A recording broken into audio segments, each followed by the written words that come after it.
Hello. It's your boy Steve, real name, no gimmick. Tuesday night means it's 8 p.m. First show of the evening, conversations that matter. I am so happy to be here. It's an interview I've been chasing for a hot minute.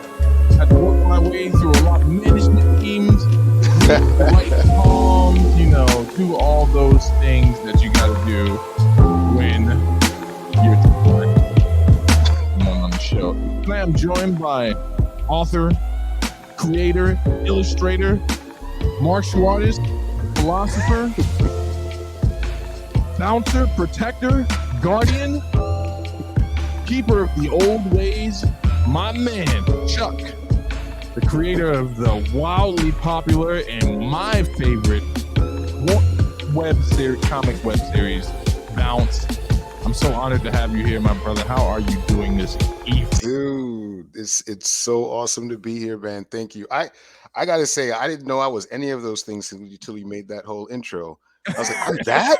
Oh snap! That's awesome. Like you got to give the Nation of Islam nod when I'm saying that stuff. Like, yeah, all those things. You know what I'm saying? You know what I'm saying? Yeah, I did that. Am I allowed to curse and everything here? Yes, sir. You are allowed okay, to speak freely. You're allowed to. Speak. Yeah, I did that shit. I did all that shit. I mean, I don't remember when I did it, but I did it. I was there, son. I was there, and they seen me, son. They all seen me. That shit happened. Apparently, the music was too loud. The opening music. Sorry, folks. StreamYard can do that sometimes. I'm joined by my friend Chuck Collins, man, creator of Bounce, the web series comic. Amazing illustrator, musician as well, martial artist, and that's the only one thing I don't know. all around great guy. Chuck, how you doing, my brother? I'm good, man. I'm here. People like to say I'm out here trying to adulting. I literally just call it surviving. So that's what we're doing out here right now, in 2022, just surviving these crazy streets. Yo, and you know what, man, to do it for as long as we've done it, that's the amazing part. You know what I'm saying? My brother, you've kept it 100. You stayed in our native place of birth, you know what I'm saying, in the boroughs. I sold out as quickly as I could, and I was like, I got short khaki shorts and move up to upstate New York. But so the people can get acquainted. And shout out to everyone that's in the chat over on Twitch. I appreciate you for being here. And shout out to everyone that's catching the replay on Anchor and or YouTube, and anyone that is coming through later on Green Room. So, my brother, let's get right into it. Why don't you tell the people where you're from, man, where you grew up? Originally from East Flatbush, Brooklyn. Moved to Queens when I was 20. Bounced back and forth between boroughs for 20 years. Now I reside in Bed-Stuy, Brooklyn. Not the Bed-Stuy that I remember, but because of the times that we're living in, it's slowly beginning to become that way. Talking about like old school late 80s Bed-Stuy.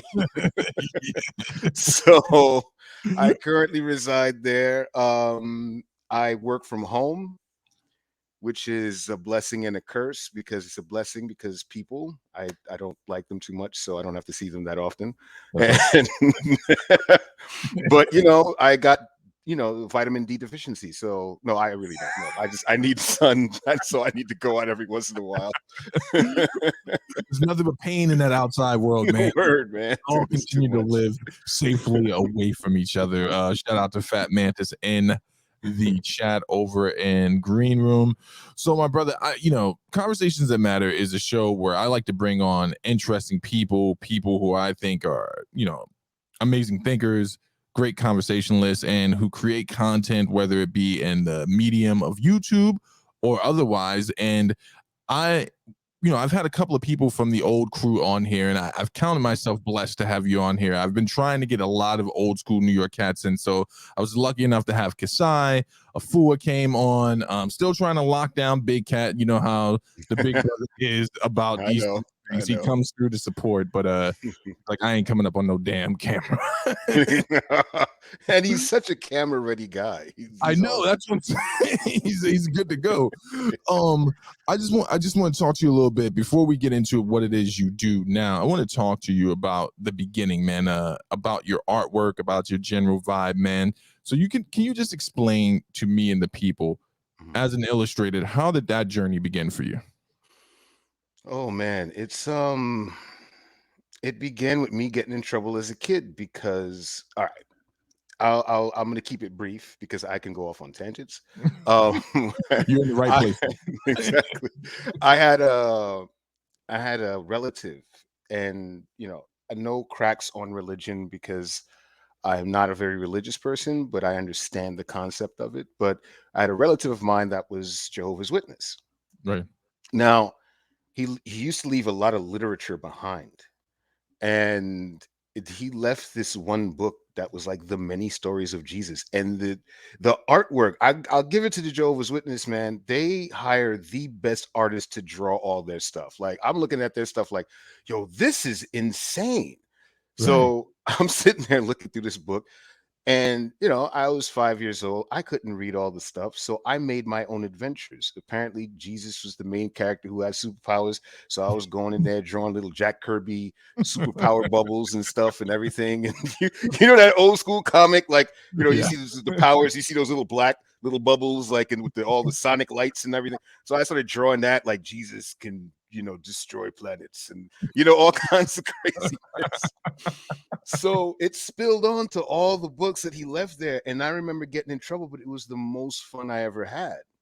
Right. And it just from years after that, I would sit down in class because I went to, Catholic school in Brooklyn, St. Jerome, right off of Nostrand and Newkirk. And I wouldn't, nothing in class interest me. I would just sit there and draw characters. I had one particular character called Hurricane Man, who that now this is early 80s, 1983, 84, and I'm drawing a character called Hurricane Man, and he's doing what I called, super hurricane blast, which you kids today would see as a kamehameha. Like that was where my head was at. So I would just my character, and they would sit there like this. Right. And I guess maybe because at the time Street Fighter One was out, and I remember the Hadouken, maybe that was the inspiration. I don't know, Right. but I remember doing all these crazy and once again getting in trouble because I used to put all these things in my science books and my history books, and and it was just a big old thing. And I just knew from there I wanted to tell stories. I just wanted to uh draw them and illustrate them and do all I didn't know how I was going to do it. I was Right. a young black Haitian kid in East Flatbush, Brooklyn in the early 80s. I had no idea what the resources were to do it. So I just started making it happen, you know. Where'd you go to school at, man? I went to, like I said, I went to St. Jerome's Like, elementary school up until 8th grade. Then I went to High School of Graphic Communication Arts in Manhattan, okay. which I thought, because of the name and they had art classes, I thought this was going to be the art school because I didn't get accepted to art and design. A lot of my friends did, but I didn't.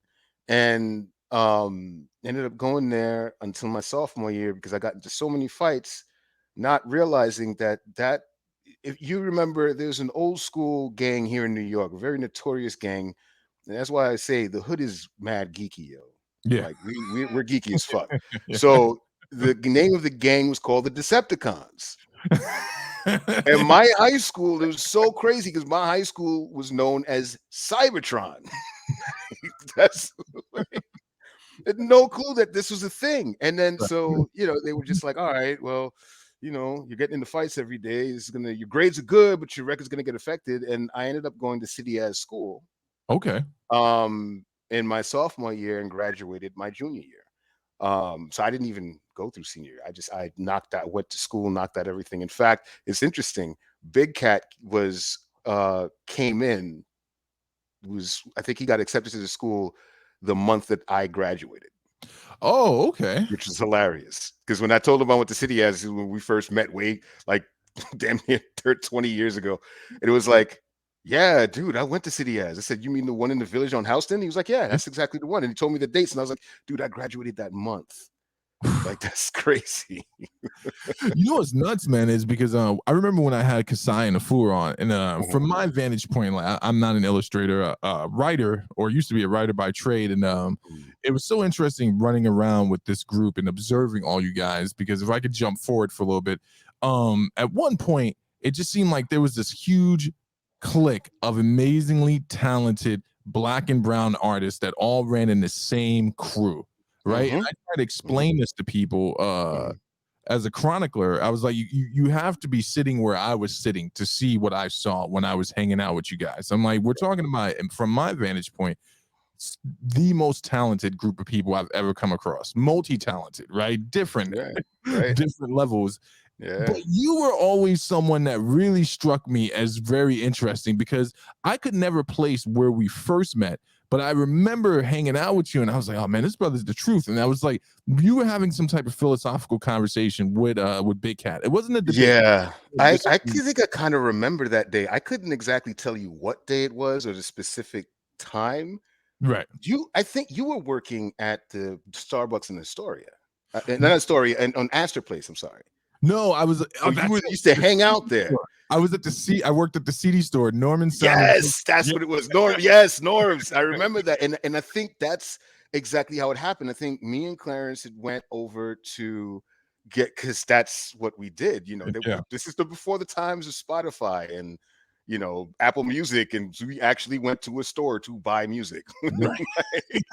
and, and I think, and the good thing was about Norms was that it wasn't just your regular, pop music. It was like real underground bootleg B-sides type stuff that Yeah. you really wouldn't, see, like the Yeah. remixes to things. And so me and Clarence was like, "Yo, let's go over there and everything." And I think I met you in there, and he introduced you, and then we just started talking, and we ended up going to the Starbucks on Astor Place. Yeah. So And we just chilled there for like I don't even ask me what we were talking about because I barely remember the last 2 years, so I couldn't tell you what we talked about that night. bro, Like, it's crazy, man, because that era in New York, I know everyone thinks their era in whatever city or state they grew up was amazing, but I think in the era that we came up, and I like to call it post Basquiat, like, influence, right. is those cats had already kind of laid down the black bohemian lifestyle. And Hmm. then, we're stepping into it next generation and then just Hmm. picking it up and kind of and running with it.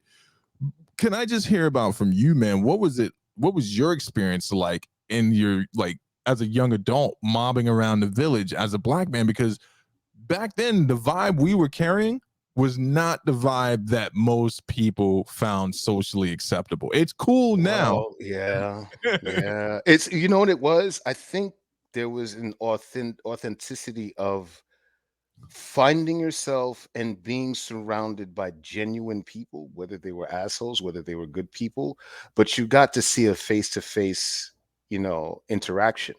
As Right, opposed to now, you deal with people mostly through social media. I became friends with people without seeing or meeting them face to face, or for like talking to them online for years, and then we meet at a con like, "Hey, what's up?" And it's all good. But like back then, there was everything that we did was part of that. I guess you would call that culture. Coming out of your house, we all came from different parts of New York.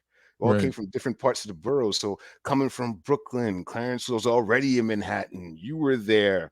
You had other people coming from, Far Rockaway and all kinds of, and then and then the journey to get to the one spot, right. whether it was Tompkins, whether it was Washington Square, whether it was, the Starbucks on Astor, what we used to call the studio, because that's where all the artists went. Yeah. If we wanted like an afternoon and not be bothered by nobody, we'd just sit there, order one cup of coffee, and then just stay there for like until it closed and just draw all day.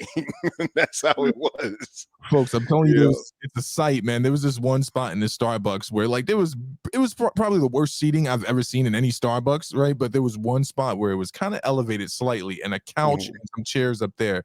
And I would find these cats there, not holding court, but I'm just talking about illustration books open. And if you ever seen one of those things before, they take up a lot of table and like Yeah, just getting it in and creating, man. it was crazy. So let's start with where your professional journey began. How did you get in? Because I actually went to one of your events after a Mhm. con. I was blessed to come. Right. I had just moved back to New York. I brought I both my little remember. down, and Yeah. I Yeah. got to see your gallery work, and it's absolutely amazing, folks. I'm gonna make sure I have all of Chuck's links so you can go support wherever he's at on the replay of this. But let's talk about how your professional journey started. Um, I guess okay. So at the time, and it's funny going back to the time that you're talking about us being in that. There were a lot of artists that hung out with us, and a Right. lot of them have moved on to do a lot of different things. There was Kari Randolph, which is really still to this day a really good friend of mine who draws all kinds of amazing comics now, who's worked in, for Warner Brothers. He has a comic called Black with Kwanzaa Sajifo, and it's and then you also have people like LaShawn Thomas who Right. create who worked on the Boondocks, and he used to hang out with us all the time, even though he was a little bit of a weirdo from time to time. But well, that's behind the scenes conversation. But it was awesome though, because as crazy as he was also a character, but he was also part of the crew, for a little time. And then you talk about people like Afua, who now is now doing professional comics. Right. It's crazy. So me, I was in a place where I didn't know what the hell I wanted to do with myself, and I just decided to go back to school. I remember I had a job working at a clinic doing security um in the late 90s, and then just decided, I said, all right, you know what, I'm just going to go and finish my college degree, and I'll just get a degree in graphic design. And so I was ready, willing and ready to accept that. I was like, all right, this is it. It's it for me. I can't do this no more. I can't sit down and try and find work in the industry. It's blah blah blah blah blah, back and forth. Right. And one of the professors that I had that was teaching flash animation, because the whole thing with the graphic design thing was like, oh, you got to learn how to do web internet stuff. And this is back in the day when stuff was still Yeah. HTML and coding, and I don't even know now. Thank God for Squarespace. Like, I don't even know what I Make do. it easy. Exactly. Thank God for drag and drop and copy and Yeah. paste. Like, I can't do this. So I had my professor was I don't know if you call him a professor. He literally took on this job because he was working at Nickelodeon at the time, was Aaron Augenblick. I Okay. don't know if you know Augenblick Studios. They have tons of animation that they do for Adult Swim. They've done a whole bunch of stuff and everything. And Aaron at the time was working at Nickelodeon, but he quit to open up his own studio. Okay.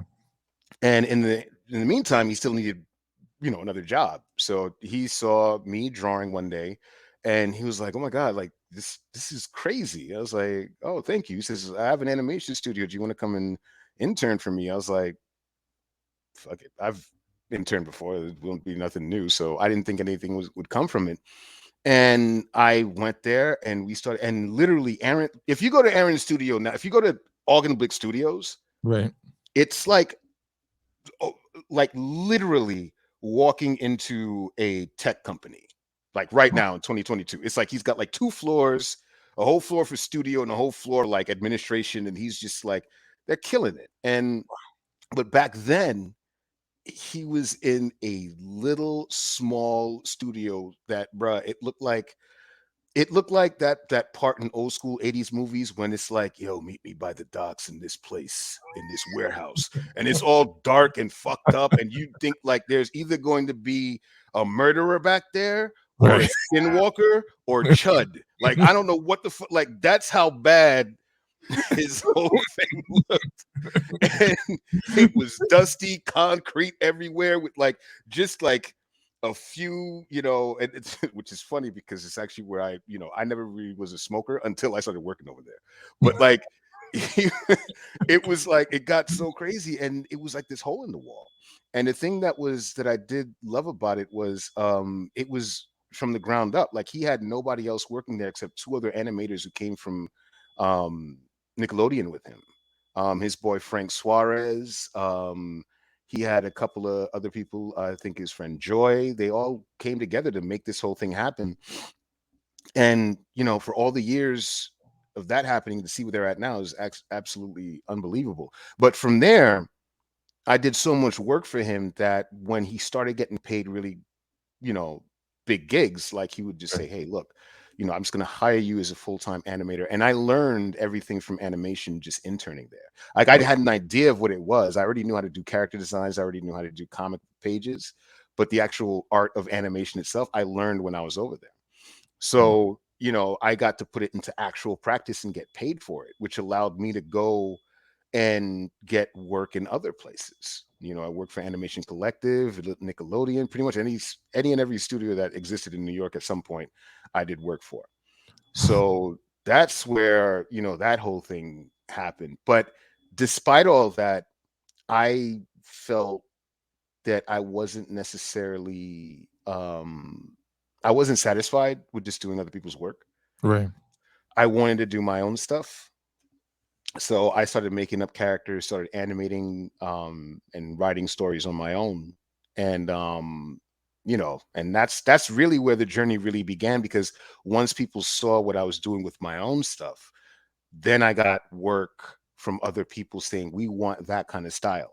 Because sometimes when you work in the business, you have to leave yourself to be very versatile to, like, different styles. Like, I may draw characters that look like anime, but then somebody that I work for is like, "No, everybody gotta look like SpongeBob SquarePants." And I'm like, like, all right, fine. You paying for it. Word. I'm like, I came in to draw Goku. Nah, you're gonna draw this boxy ass motherfucker. Like, this is what so yeah, that's where that came in. And then the rest is pretty much history. Even up until now, I'm still doing some work, freelance work. I've worked recently. I've done work with Kevin Powell. Can't talk about what we worked on because NDAs and all that nonsense. Yes, sir. Yep. I'm working on a particular project that's probably going to get pitched to a major company. I don't know what's going to happen until I hear word, but it all of these things just start to happen the more work I started doing on my own stuff, because a lot of the clients I get, it's like, "I saw what you did with Bounce," or "I saw what you did back in the day with DSX and all this other stuff, and we want it to look like this." And I'm like, "Oh, then pay me and let's get it going." That's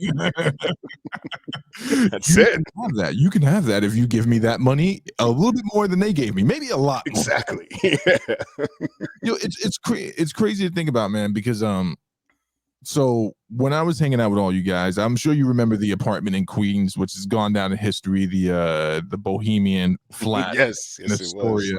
Shout out to the people who are actually paying rent. Thank you for allowing a young brother to stay there for so long. Yep.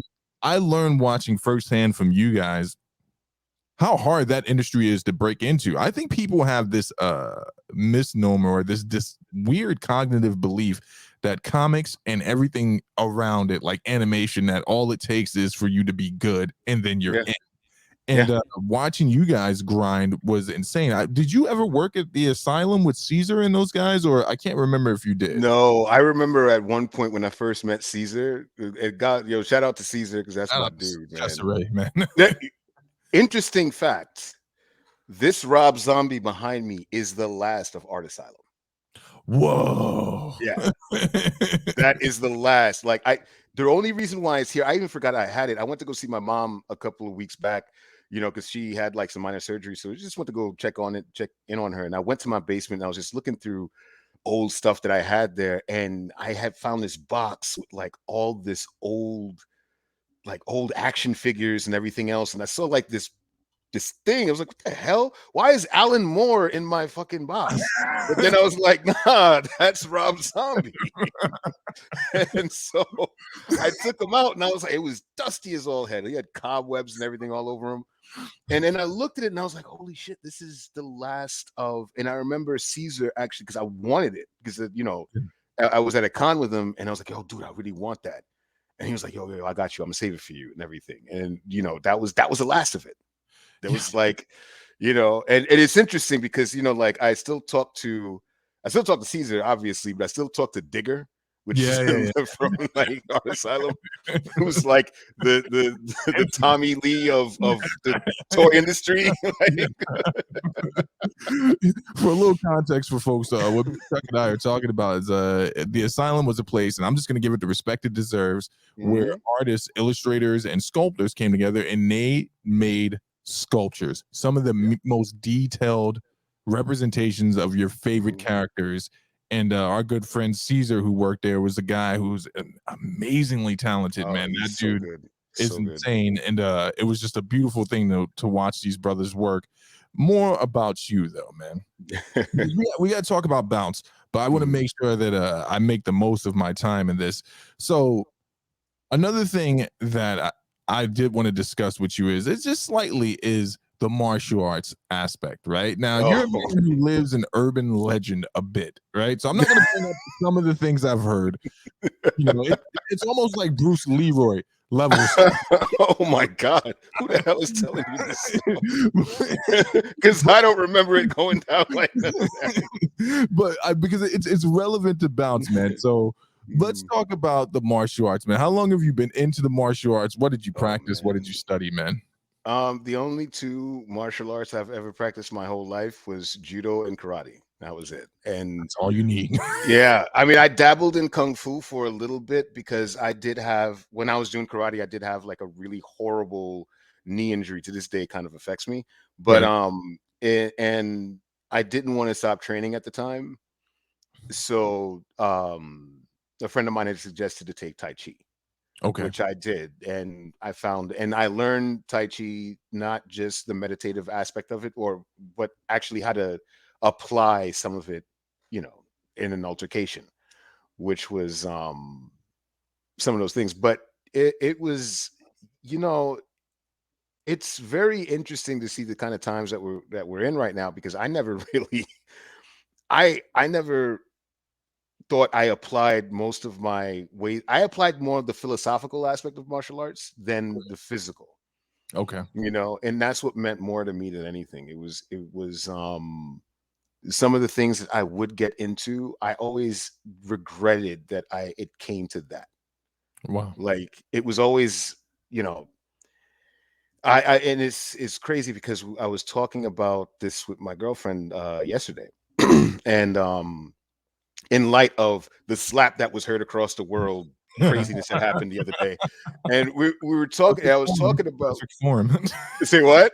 was perfect form. That smack Oh was yeah, that smack was, he knew what he was doing when he went up there. I mean, come on, the guy has been training for a minute doing all the crazy stunts that he does in movies. Of course he has more perfect form. Like I was like, I was like, okay, Will. And this is how you know that Chris wasn't ready. Chris was so comfortable in his space, he had no defensive stance. no, no. None. He dropped back a little bit afterwards, but it was so quick. Chris was still Yep. smiling after the smack. Now I don't know if Exactly. I was like, I'm about to get paid, or like, Listen, it was one of those things where he didn't realize. He's like, I think Will is about to hit me. And then it happened. And then he was like, that really did happen. yeah, He didn't even, by the time he thought about it, it happened. Like that was a wrap. it's the But reaction that most people of color when they were kids, when your mom smacked you, it was like, oh man, she did oh that yeah, right in front of the school, like that's everyone. yep, that's what it was. But despite all that, because we can talk about Yeah. that nonsense all night. But um it for me, you know, I that's the kind of moment that I wanted to always avoid. Right. Unfortunately, with my luck, it didn't go down that way. So, you know, certain things. And there were situations where, you know, I was just happy to make it out alive. And I was like, you know, there was one. Now, here's the most martial arts thing I've ever done in my life without having to lay a finger on anybody. Long story short, there was a dude who, you know, I used to work at a bar in Rivington called St. Jerome, and Mm, this is in the Lower East Side, and this isn't too far away from the hood. Like this right. is, the projects are not too far away. Les. Yep. And there was a dude who was walking down the street, you know, like Eddie Murphy usually say, walking down the street, mind his own business.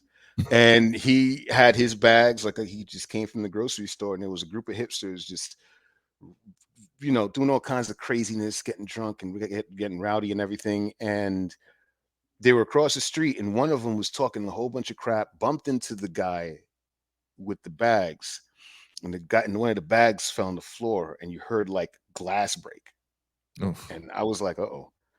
And all credit to my boy Dom, who was DJing that night. Dom is literally the most interesting person that I've ever met working at the bar, because he is built like Wolverine, looks like Wolverine.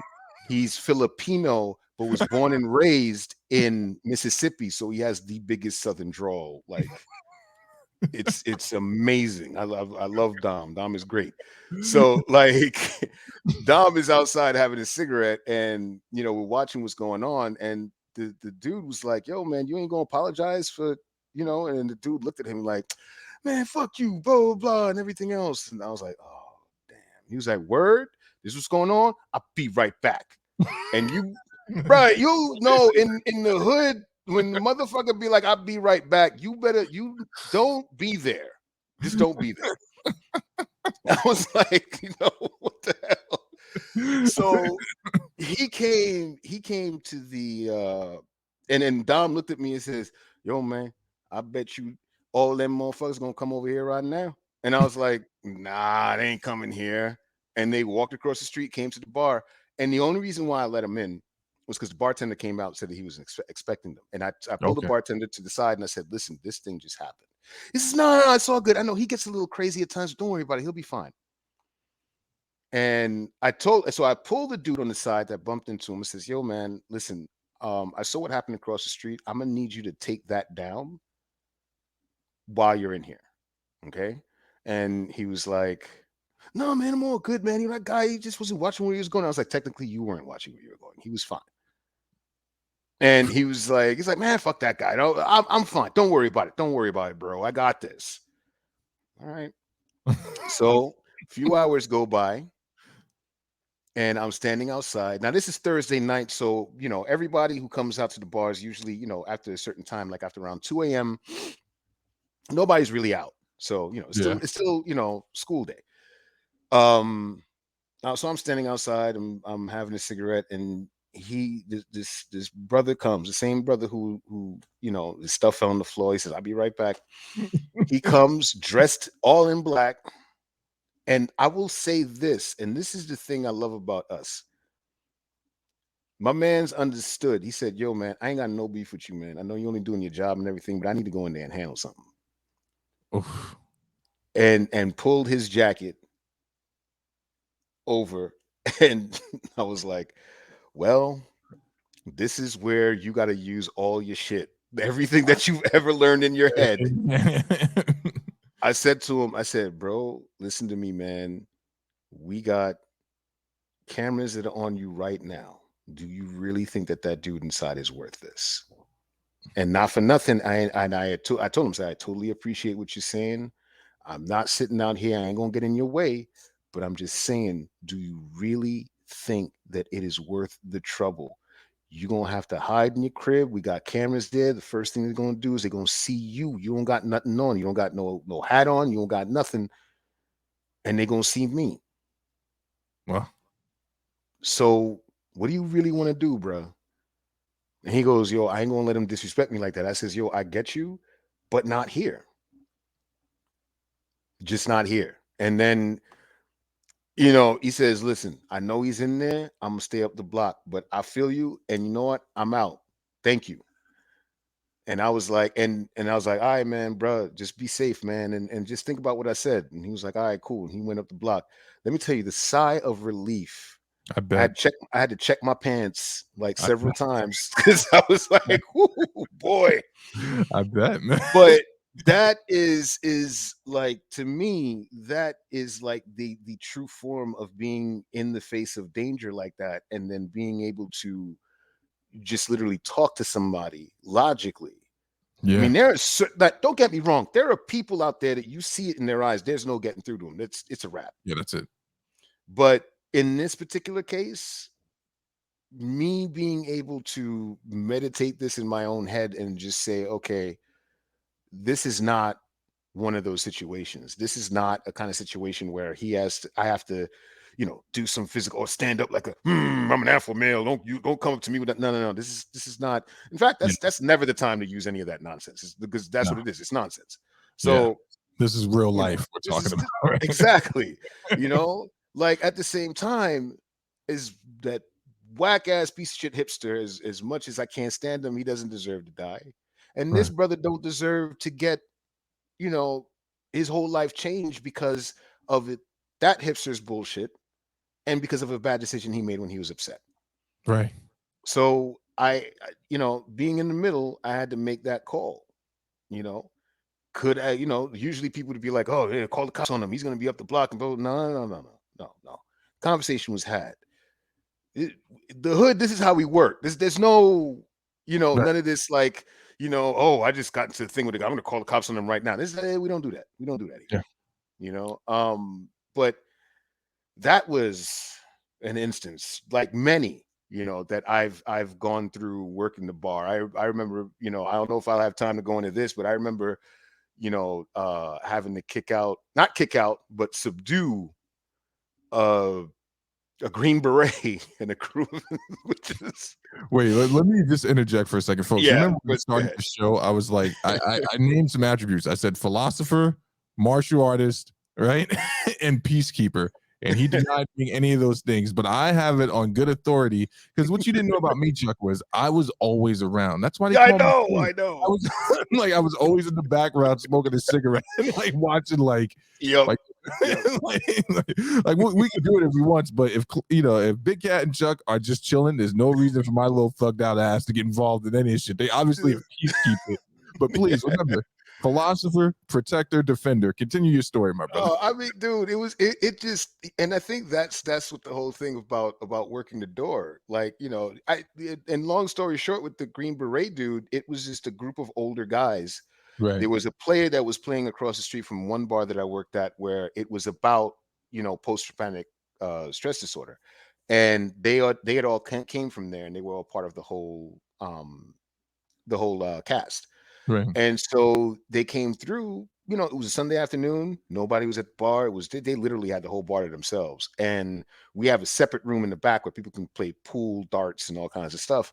And I just remember going back there and seeing them wrestling each other off the floor. Now, I'm not talking about like some playful, like, yeah. No, none of that. I'm talking about like WWF style, aggressive, you want to come out here and run your mouth kind of like stone cold machismo craziness mixed in with like actual collegiate wrestling moves being done on the floor, shirts are off and everything. And I'm like, whoa.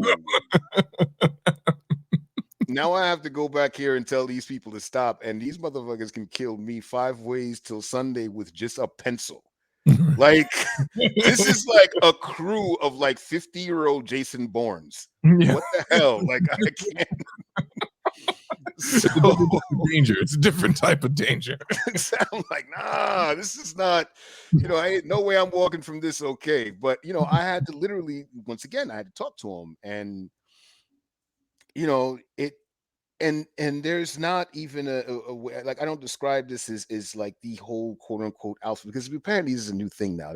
Being an alpha male. I don't know what the fuck that shit is about, but it's basically asserting like, I'm going to tell you that you can't do a particular thing. Right. My responsibility of being a bouncer is that if I tell you this and there's a problem, I have to take care of it, and I have nothing against you. Right. But that's how my demeanor was, when I went back there to talk to him. Meanwhile, in my chest, I'm like, oh, I'm going to die today. And then, but at the same time, I had to do, because that's my responsibility. Right. And yeah, that's and they eventually calmed down. They were all good. I think their commanding officer was there, came, said, hey, stop giving him trouble, man. He's been nothing but good to us when we got in here. And it was just like, all right, cool. They all apologized before they left. And yeah, it was a whole bunch of craziness like that. Man, it's crazy too, because in regards to you, right? So I've always followed, man. I remember going to a couple of comedy clubs with you guys. I was young. I think I took that for granted, how much younger I felt comparatively to you guys, because of the stuff you guys into. I'm like skateboarding, going to raves, and I'd meet up with you guys like we're going to a jazz festival. then we might get oysters afterwards. You exactly. down? And I'm like, Exactly. I'm down. all these large black people like, yo, we're gonna go and sit down and go to Cafe Wa and vibe off some funk. Would you like to join us? Like, that's what it was. I'm like, yeah, I gotta sober up a little bit. Doesn't sound like my normal event. All good. You know, let's talk about before we, because I want to save the largest segment for the amazing work you're doing now. Let's talk about Artist Alley. Let's talk about people of color in the industry. Let's talk about your experience. What has it been like for you? Because I framed that question with this, right? There are a lot of people out there with a conversation of race bending characters, or should we create new characters for representation? And I always find this conversation extremely funny because I'm like, I know people of color who are creators. mm-hmm. Yeah. And I just want to hear from your vantage point, not for controversy. Yeah, no, absolutely. What do you think about that whole topic? Well, there is I think the culture is now beginning to shift. But if you asked me the same question maybe 2 or 3 years ago, I Right. would say I would probably give you a different answer. But now, as it stands, I think more people are realizing what companies are doing.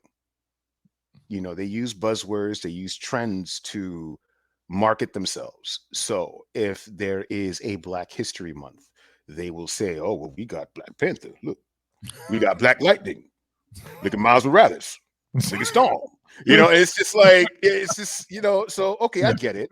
This is not only are going to introduce you to Storm, but now she got a woman lover. And now she came out the closet. Or we're going to introduce you to Black Lightning, but Black Lightning, you know, he's not just Black Lightning anymore. They, them, you know. And look, I got all love to the LGBTQ community because I have a lot of friends who are in the community and everything else. But at the same time, it's like, even they have told me, it's like, yeah, there is some sort of that. However, I don't have a problem with race bending or gender bending any characters.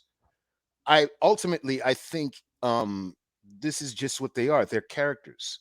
Okay. They don't exist in real life. They're allowed for you to be played with like that. You can sit down and say, I'm going to do a female version of Superman that is gay. I can do that because this world is a fantasy world, and there's nothing wrong with telling that story from that perspective and getting someone who is a lesbian or a gay writer to just say, hey, look, I'm going to write this. We're going to draw it. It's going to be a fun story, and my people are going to understand it. I don't see anything wrong with that. But the real question isn't about that. The real thing is, the one thing that has plagued this country since its inception is white male supremacy. It's just the fact that they cannot see themselves in the stories that we do. For example, everything you just brought up when it comes down to, you know, oh, I'm getting tired of all this inclusive nonsense and this diversity stuff, and you know, you're pandering to fans and blah blah blah blah blah. Okay, it says, well, go make your own stuff. We go and make our own stuff. Where am I in it?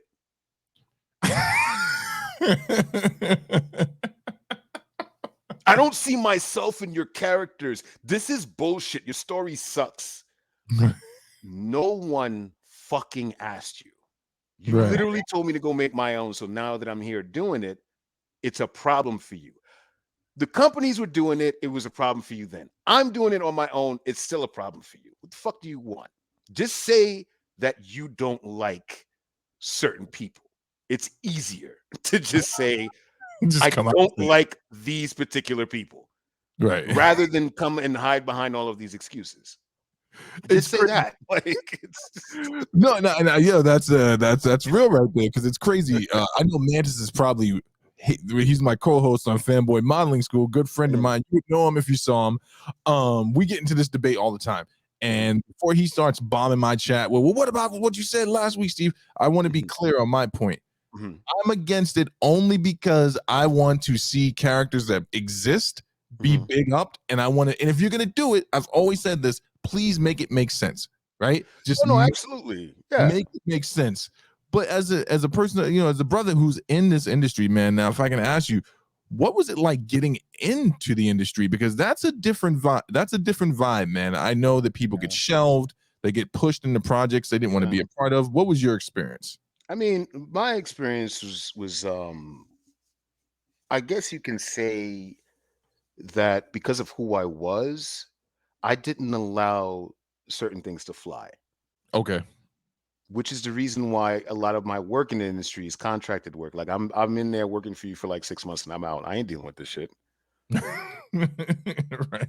Like some of the things, look, and there wasn't much of us in there, and the ones that looked like me or you Right. were trying so hard to get to certain positions that they wouldn't even acknowledge that I was in the room. Wow. It's a real thing. So it's a real thing to see that.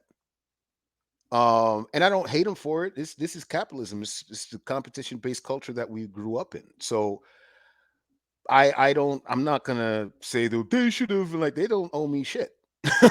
Like, I don't, it's whatever. Right, But right. I saw it for what it was, which is the reason why I had to say to myself, which is a very hard decision to do, to say that I love doing a particular thing. And that happens to be animation, that happens to be comics and everything else. I need to do it in a way where I don't lose the love for it.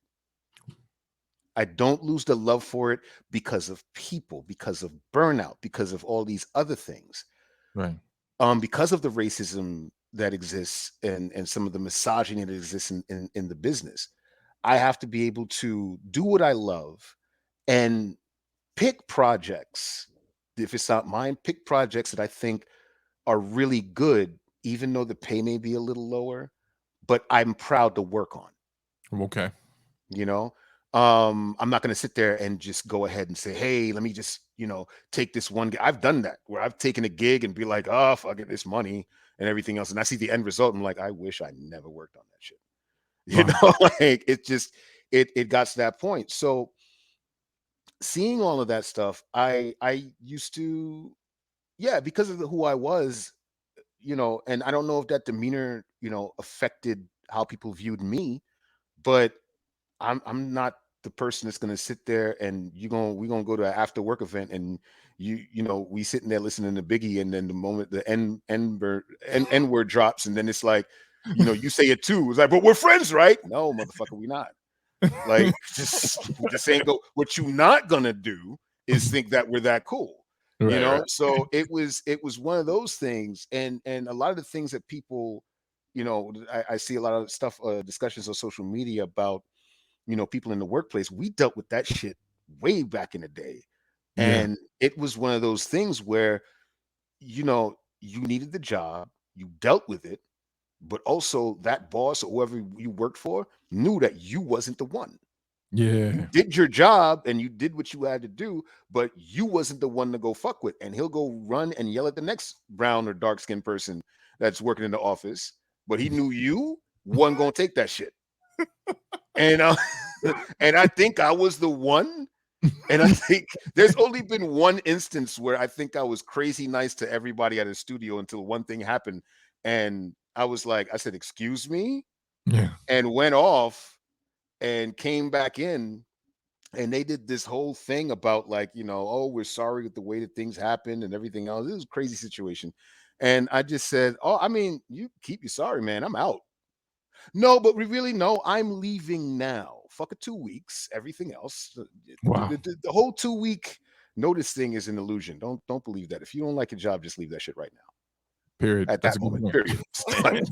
Because companies don't give you the courtesy. The moment they lay you off, they literally tell you the day of. They're like, hey, by the way, your whole department is gone. Sorry. And then these motherfuckers knew for months that they were going to lay off this department. They ain't going to give you that. Why the fuck should I give it to any corporation? So no, I was gone. I was out. Like, we're not doing this. So I just decided to just bet on myself and then just do freelance, Okay. and do work for other people. That way it gave me the freedom to be able to look at projects that I think meant something, that had a great story to tell, or a positive message, or something that I would love to be a part of. Right. And I wasn't confined to, oh, well, I guess I can't work on this because my contract states that I can't work for anybody else because I'm a slave to this fucking corporate job. Like, no, Right. I'm able to just go ahead and give my art to them and make something good. you know. So no, and someone in the chat said, and I agree, it paid off, man, because the questions I asked, man, believe it or not, I have a process, and I wanted to make sure that people got a whole holistic view of the brother that I'm talking to. Once again, it's your boy Steve, real name, no gimmicks, conversations that matter. I'm here with the creator of Bounce, amazing web series comic, and let's get into it. Let's talk about Bounce. Let me tell you, I was in California. Yeah, in Cali. I hadn't talked to you in a few years, man. I remember I was like driving somewhere and I seen you posted something. You're not very, very, very active at the time on social media. You would post some stuff and it was just like about, some illustrations. You did some fast paced stuff. And I was like, dope, hit the like button. Hope to see you again someday, brother. But then you dropped the first preview of Bounce. And I remember reading it and I was dying laughing. And I'll folks, I'm not gonna steal it from it. It's a whole universe, man. I've been following closely, but I would say my favorite preview and installment of it was the two cokeheads sitting in the Bounce's face. But let's talk about Bounce. How did that come to be? Tell the people about it. Interestingly enough, that comic that you read is actually how it started, because that situation happened to me at the door 2 nights prior to me drawing that comic. Like, it was literally 2 cokeheads who were trying to come into the bar, who at one point used to be regulars, but they were so coked out of their minds that I was like, nah, man, you guys, nah, get the fuck out of here. Like, we're done. Like, there's no, it was, and I think there was another situation, which is going to sound really fucked up. It's going to sound very, misogynistic to a certain extent, but stick with this part till the end, because it's actually not what you're going to think when I start telling the story. So there was the day that I came up with the concept for Bounce, I was standing at the door. There's this dude called Dave who's our local heroin addict. He's homeless and he was just there. Right. And look, the dude is like, I've got, like, over the years of working at the bar, I've gotten to know him personally. He's not a bad dude. He just made horrible decisions, got addicted to heroin, and he'll work for money. Like, he's one of those dudes, that when shit's going down, he'll run up and be like, yo, these motherfuckers are coming up the block, and then just run. Like, he's disappear. Thank God for him. Like, he's saved my life a few times. Like, but then sometimes when he gets high, he gets a little crazy. So there was a group of ladies who were coming into the bar. Yeah. And, very, very attractive. One of them was very, very curvy. And, her cleavage was out and everything else. And, he goes, I'm sitting there checking the IDs. I was like, hey, thank you very much. Have a good time inside and everything else. And he's standing right there, all like, oh, doing the heroin thing, and just standing there, like, yelling at the top of his lungs for no reason. And he looked at the girl and he goes, get out of here with your hairy titties. And I was like, and the girl was like, oh my God. Like, I was like, don't worry about it. I got him. No, he's fucked up. I'm gonna talk to him. I got you. No, you go inside. And he comes up to me with the most, I've never seen a heroin addict very high have this moment of clarity. And he was like, but dude, we're all human. All of us have hair in our titties. And I was like, you know what? Get the fuck away from me. Like, we're done. We're totally done. And I was like, which led me to believe, it was like, technically the human body is completely covered in hair. He is right. Fuck that guy. And that's what he actually meant, which was hilarious to me. And I was like, so me and the other dude was sitting there, and we cracked up so much over this that I literally I got to the back for my break just to go eat some food. And I came up with 150 titles of every situation that I've ever been through working at the door. And wrote it as an outline and told myself, I'm making comic of all of these different scenarios. And so since I was a big fan of, like, all the old school, like, comic strips that used to be in the newspapers, like Calvin and Hobbes, Boondocks, Doonesbury, One Big Happy, like all of these cartoons I saw. I said I want to do something in the same format. I want to tell a cartoon, a comic strip where it's only 4 panels, and it's the beginning, and you get to the end at the last panel, which was very challenging because I never did that before. But it worked because it came out so natural because I actually lived the story that I was trying to tell. So it's like, okay, we're gonna go ahead and tell this story about this crazy UFC trainer guy that wanted to beat everybody up at the door. Like, we're gonna tell that story. Don't have UFC guys coming in and get drunk because apparently they want to fight everybody. Yeah, It was yeah. just like, It's true. it's just, yes, it's very, very, very true. Yeah, it was just like, I remember one time I had a guy told me that he can kill me by thinking about it. I was like, damn, bro. Like, It's real Shang-Chi. looked at me. Now, here's the thing. This dude was Russian, and he was talking about, like, he was, look, I don't give a shit with any, and this is not me trying to sound messed up or anything else. And I apologize if I come off this way, but I am deeply afraid of diesel, bald-headed Russian people that tell me they know how to do Krav Maga. Because there is a tone in there that I know if this situation goes wrong, I'm not coming out alive. Like, this is not going to be. I've killed before I kill again. I've killed for less, and I'm like, God damn, bro. We were just talking about anime 5 seconds ago. Like, how did we get here? Like, but I think that's the thing that I know that's the thing that works really well for the comic, man, because it is based off of you, but it's you in these situations where I got to be honest with you, man. If you're okay with me talking about this, watching the love arc development and your character, that is no cap, man. That was probably the best storyline I've read in a while, man, where it's like he's a guy who has not problems with, like, has normal dating situations with women, meets the woman that he thinks he's supposed to be booed up with, and he's got a new female friend in his life who is wildly suspicious of this new woman. And I was just like, man, this translates so well.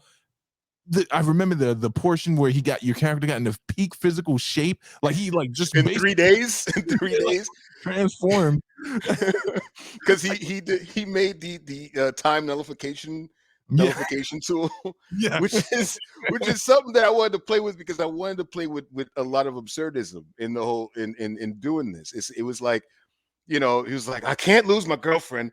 She likes diesel guys. All right, I need to figure out. So the man takes things from around the house, tinkers with it, creates a time nullification device, which 3 months is 3 days for everybody else. He works out, comes back to work in 3 days, and he's diesel as shit.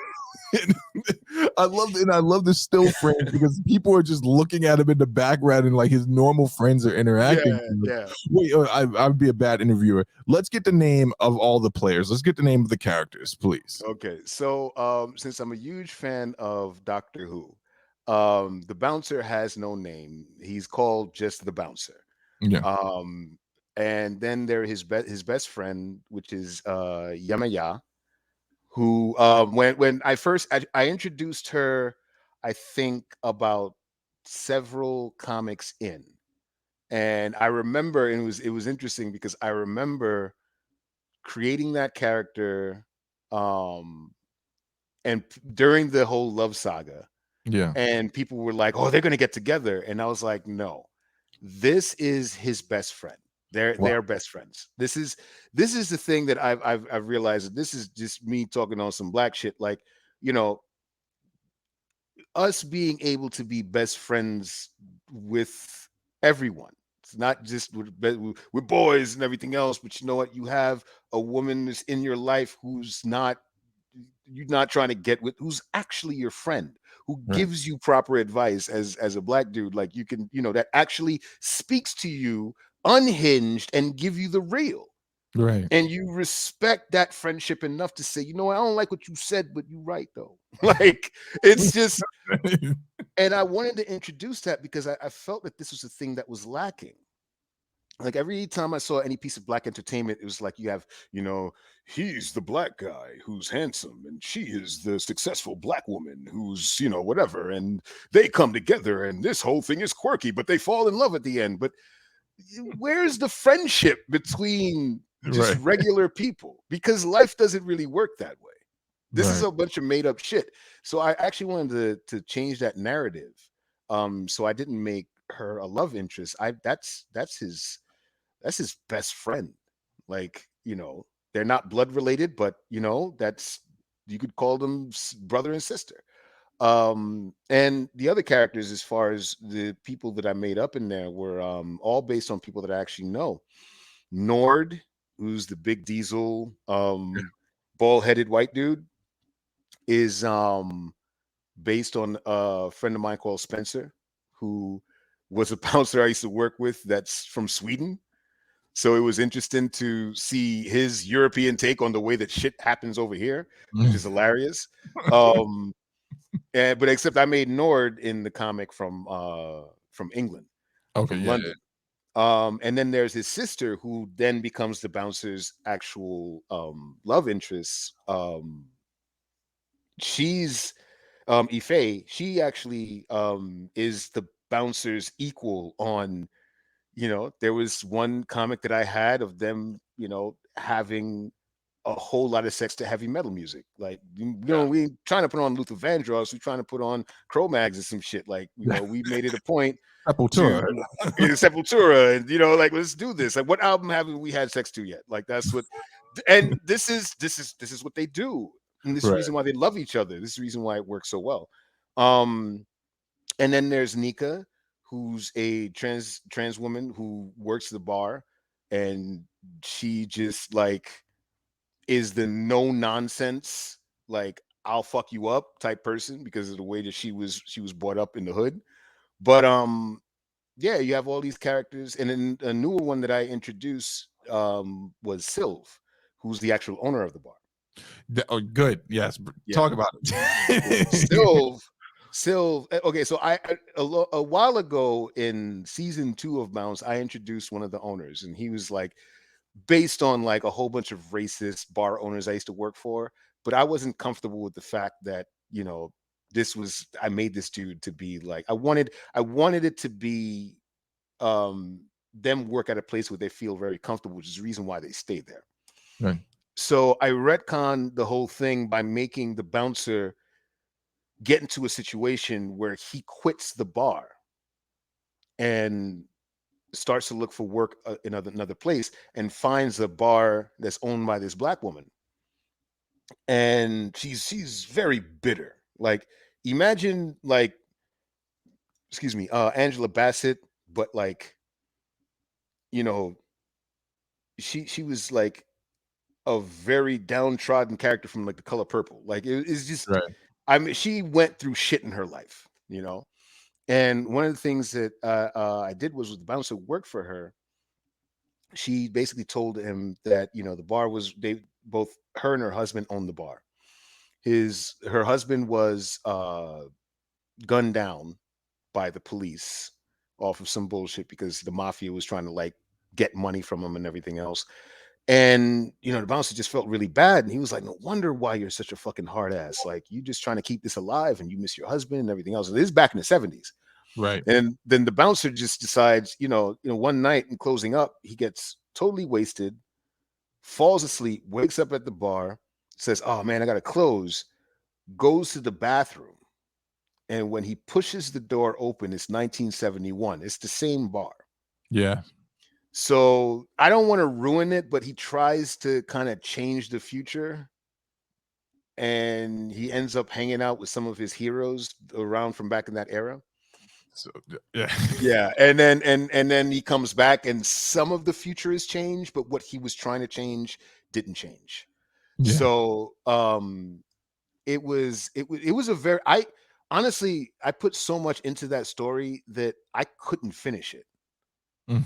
because it was, it got to the point of thinking about, what if I can go back and change certain trauma that family members I had went through, Right. and maybe they wouldn't be the people that they are today, you know. But it took me a minute. Like I think I got to a certain point and I stopped for like 6 months. I was like, I can't do the ending to this. So when I created Sylve, it was it was just me of retconning the whole thing and then just them having a new owner who was, owned 3 different bars. So that gave me an opportunity to try to introduce new bouncer characters, if I wanted to. Right. And it was a very deep story. This was probably one of the deepest stories I had to write in doing bounce. So yeah, those are that's the main core character, which is the bouncer, Yemaya, Ife, Nord, Nika, and Sylve. Those are the main ones. Bro, just listening to you talk about it, my brother, like you can hear like there was probably a cathartic experience in like fleshing all that stuff out, man. I've been dying to ask you this, man, and I know this is the thought that spurred on having you on the show. And thank you again for giving up Oh your no, time and coming on, man. I no, appreciate it. thank you. I'm honored. Thank you for having me. But I want to talk about the love interest arc, right? When Mhm. because the bouncer goes through this moment where he meets this woman, and I wanted to see how much art imitated life in this situation because this was very specific. He meets a woman and it had all the makings for it to be an amazing relationship, but Mhm. it was still that thing. And then, well, why don't you tell what happened? Well, no, um, let me ask the question: was that based on your life? If you yes, it, it, it's I would say about 61% of it was based on the situation that I went through. okay, okay, I will have you know that the person involved, we're still very good friends. It is funny because a lot of people are not friends with some of their exes. I actually am friends with right, some of my exes because you realize that you probably were at a particular point in your life or the age that you were at just didn't work. Doesn't mean that person's bad, right, you know. right. Um, I mean, when there's some exes, I'm like, nah, fuck that, you're done. We ain't talking to you no more. Exactly. Like you're done. But it was one of those things where it was writing that whole arc was my therapy. It was a way that I dealt with it. And if you read that arc, it was not necessarily even about her. It was more like the bouncer's interpretation of what he should be to her and to himself. No, And there was a lot of self-reflection, which is like I did one of the Doctor Who things, like when every time the doctor changes into somebody else, he does the regeneration thing. It's always a right, big spectacle and everything else, and he regenerates from being the diesel bouncer to himself, to back amazing. to big belly, like dude. And and Yemaya's happy to see him again, and that was one of those situations where you know sometimes when you go through a breakup, you could sit there and talk about how then demonize the ex as much as you want, but then you also have to put the reflection on yourself. It's like, how did I behave? Where Mm, did I go through? How did I change myself? Did I learn from it? Did have I moved on properly from it? And I tell you, after I finished that comic, when I tell you the amount of weight that was lifted off my shoulders, it was like I right, got that out. I was able to self-reflect, and just writing the dialogue for it, I was able to take a reflection, into myself and say, "Oh, there were some things that maybe I did wrong that, and that doesn't make her a bad person because, certain things just don't work out. Maybe it doesn't make her a bad person because we don't see eye to eye on certain things, right, So that one was very specific on that level. Um Other ones that I've done with the aspect of the time travel thing was just it was basically the same thing. It was me trying to process certain people in my life that, and especially in family, that weren't around anymore, right, and that never worked through their trauma, that never were able to you know have that moment. It's like, if I could go back and do that thing again, what would I do right, different? And would it change? Would it you know change the life that I have now? Would I be working this kind of job? Would be with this kind of partner, or whatever the case is? But that's where the whole thing came into play for me. Right. One of the true inspirations from this was just delving deep into emotion and surrealism, because half of the things that I go through, when I used to work at the door, some of it was very surreal. Yeah. Like, I couldn't even understand what I was looking at the time. I'd just be like, wait, what? So it's like trying to, like, pair up your life, your actual real life, to these situations that happen. And that's the reason why I start off every comic strip as like, I want the reader to know that you don't know what you're gonna get at the end of this strip, Right. because this is the same way that I work the door. I have an interaction with somebody. I don't know how the fuck it's gonna go down. It could end positive, it could end negative. Like, I don't know what's happening when this motherfucker comes to the door. It could be like, hey man, how's it going? It's having a nice day. By the way, slap you in the face. You're like, what the hell? Like, it's just, you don't know what's gonna happen. You don't know I what's gonna tell you happen. what vibe it. Someone in the chat just said, I can't wait to read this. I'm telling you folks, man, I'm gonna put the links in. Go check out the archive. Before we wrap, my brother, I just want to say that it's amazing, man. And I know you got some stuff you can't talk about. I hope one of those things includes like praying on it for real, that we get to see a live action or like an animated version of that played out, man. Do you anything like that in the pipeline, man? Anything? Break the Um, NBA. Come on, man.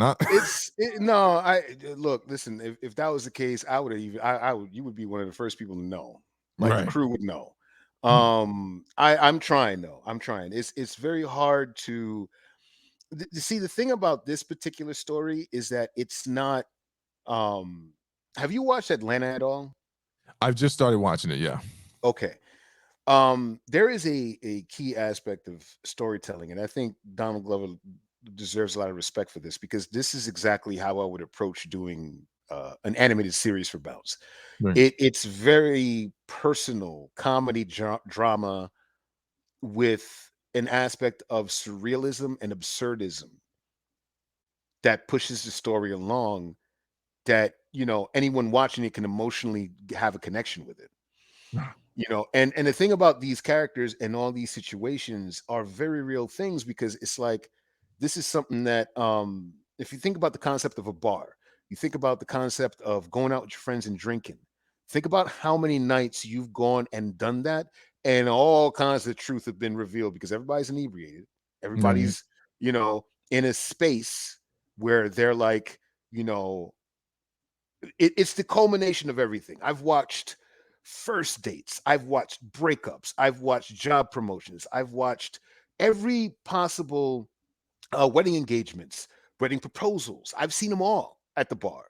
And I've gotten to see them from every perspective. I've gotten to see a wedding proposal by two people who genuinely love each other, and the people in the back that are hating on it. Because I gotta observe everybody. Yeah. Um, so to do something like that, and portray that in an actual show format is a very challenging thing. I could do it, via comics, but it's something that I'm trying to work on doing. I had a couple of opportunities. I won't go into some of these things, but some of the suggestions, people would be like, "This is a really great idea." Pitch sessions. This is a Yeah. really great idea, but what if they were bouncers by night, but hunted down like Vampires. Yeah, exactly. I'm like, no, we ain't here for that shit. We ain't here It's for that. It's it's the like, real it's the realism, man. And it's funny because I'm just saying to you, man, that reading it as it has developed, man, like has been amazing. And I'm a person who enjoys universe building, but I enjoy that realism where even though we're watching a character go back in time and try to deal with things to reverse something that happened in the past, that moment when the bouncer self-actualizes, like when he, the actualization moment and he reverts back into himself, that entire panel of him having that moment with himself, that was some of the best writing I've ever read. And I was just like, this is good. I remember no don't joke. say that, man. You gonna make me cry, bro. Don't do I that. had to put my phone down for a second because I was like, that was good. That was really, really good, man. So I just want to give you Yeah, that, that shout out right that there. was very. I think that was actually a letter to myself. Like, it Yeah. was. You literally sometimes when you do certain things in life, whether it's a relationship, whether it's love, whether it's a job promotion, or you make a decision to change certain aspects of your life, you always have some kind of inner dialogue with yourself. And if you can't be real with yourself and ask yourself real questions, then who else can you be real with? Really? True. Like, it's just because it all starts with you. It all starts with, the things that you go through in life, and you have to take an honest look at things.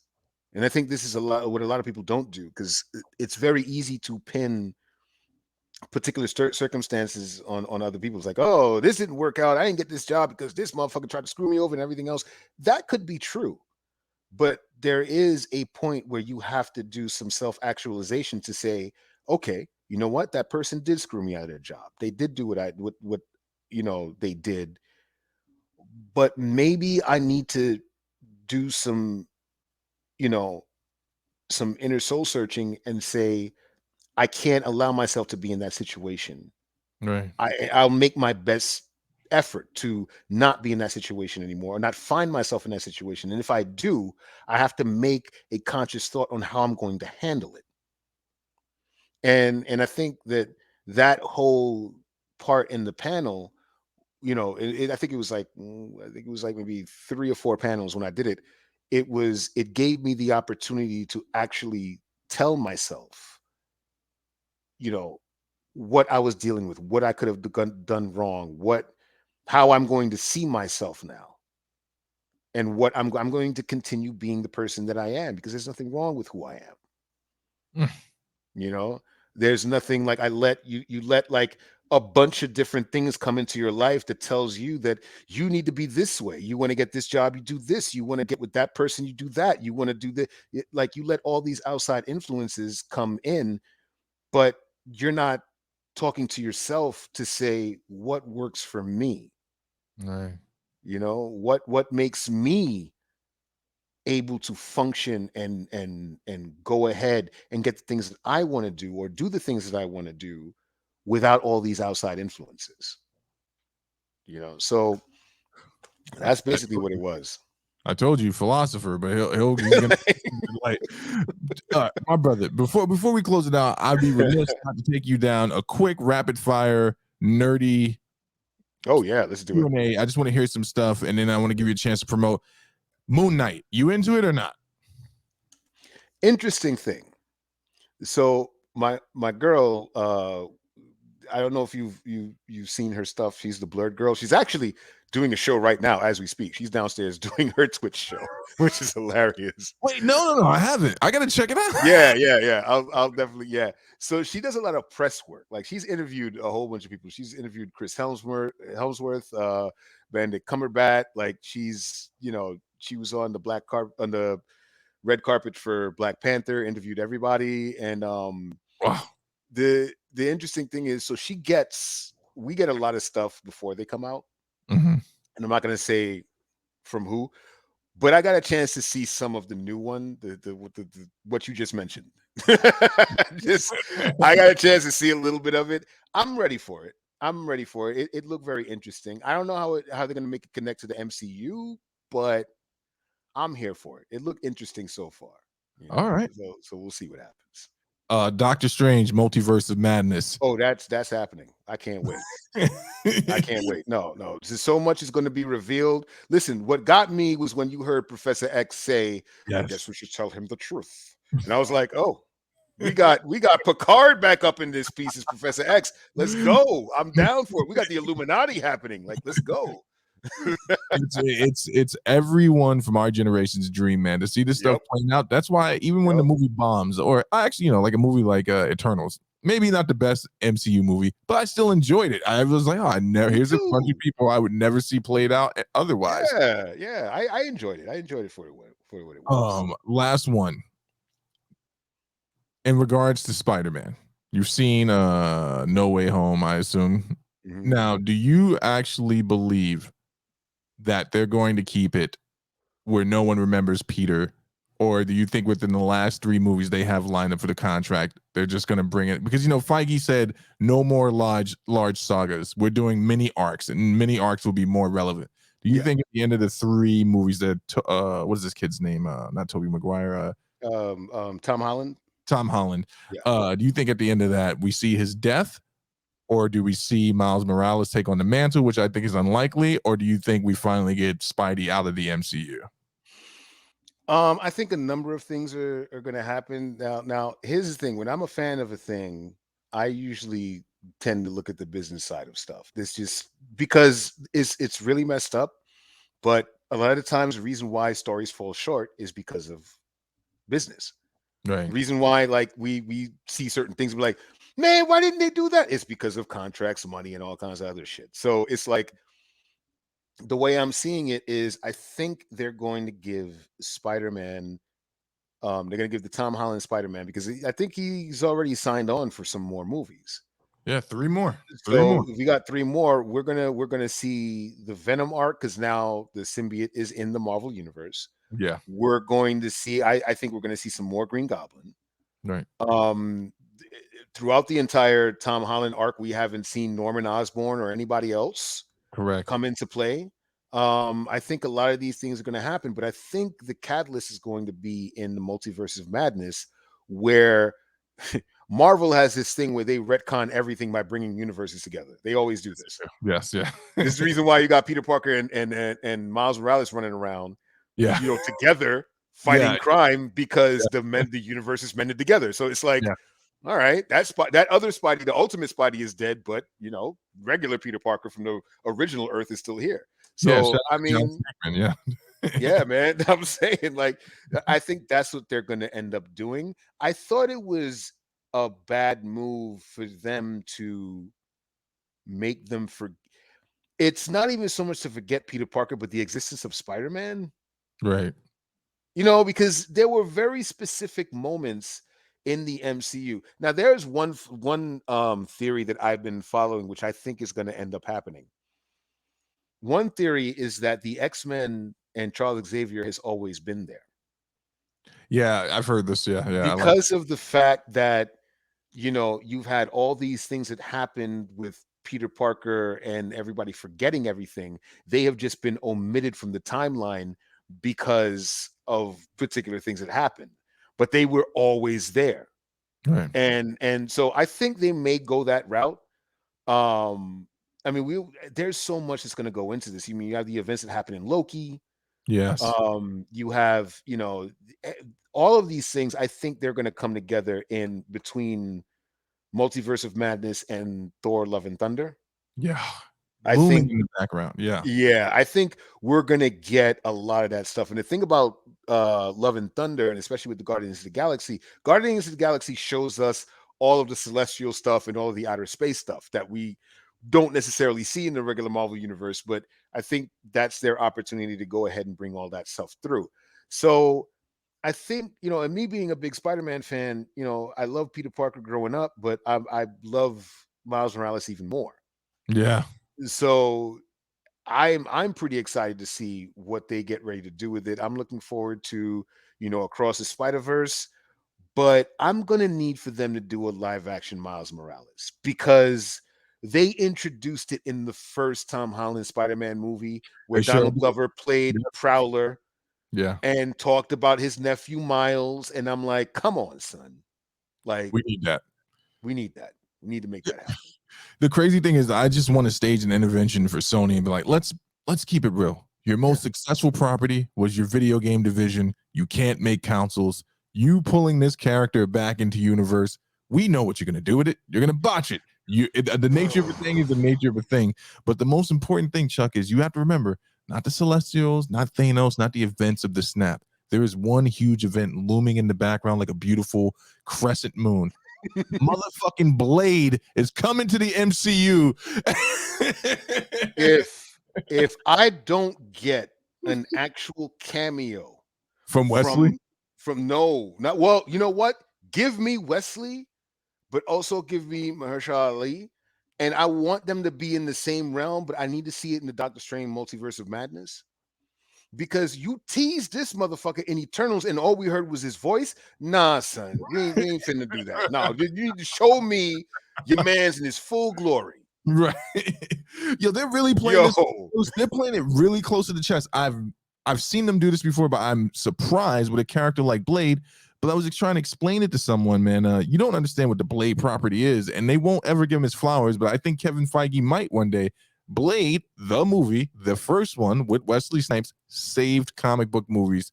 yes, Period. it was the first. It was the first successful comic book movie based on a Marvel character. No Yeah. one acknowledges that. People are still fighting over it in 2022 when all the facts are still there.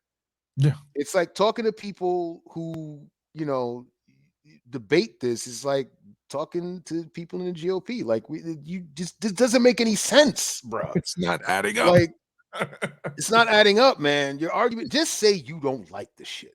That's what I'm a big fan of. It's like I said before, just say that.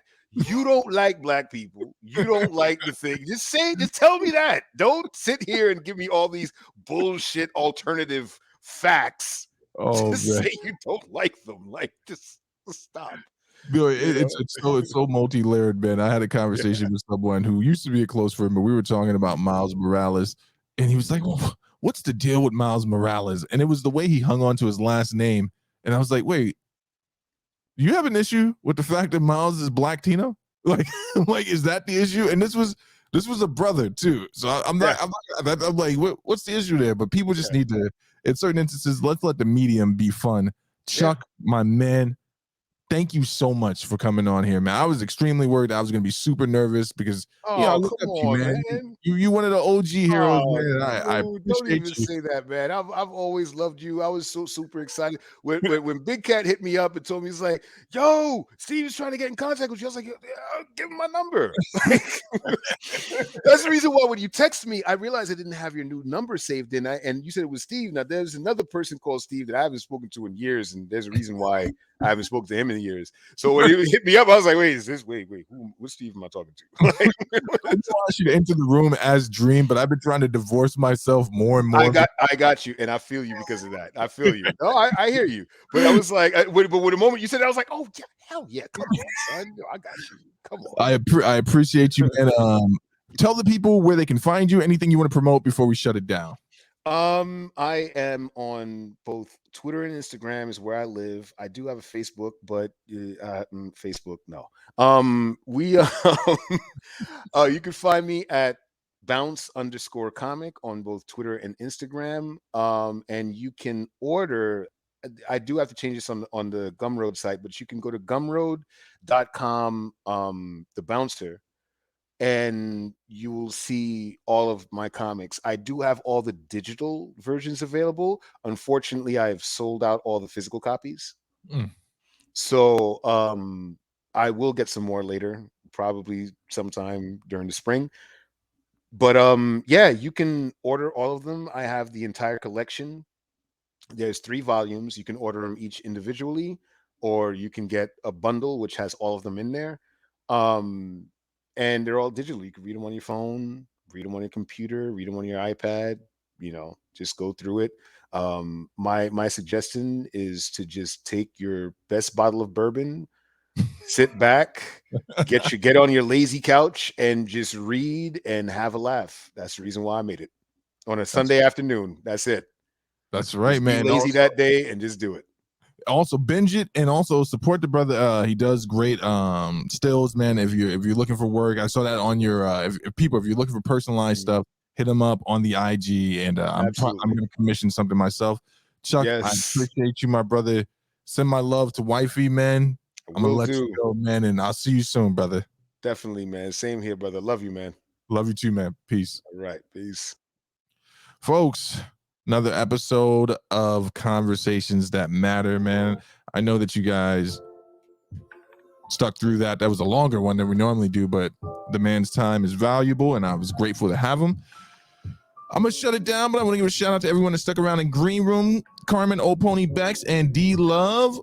Shout out to everyone that's still over on Twitch. I appreciate you. I will be back at 10 o'clock, I believe. I'm going to check my messages. We should be having an episode of Spy on a Date. We'll see if the contestants are still into it. It's your boy Steve, real name, no gimmicks. Peace out.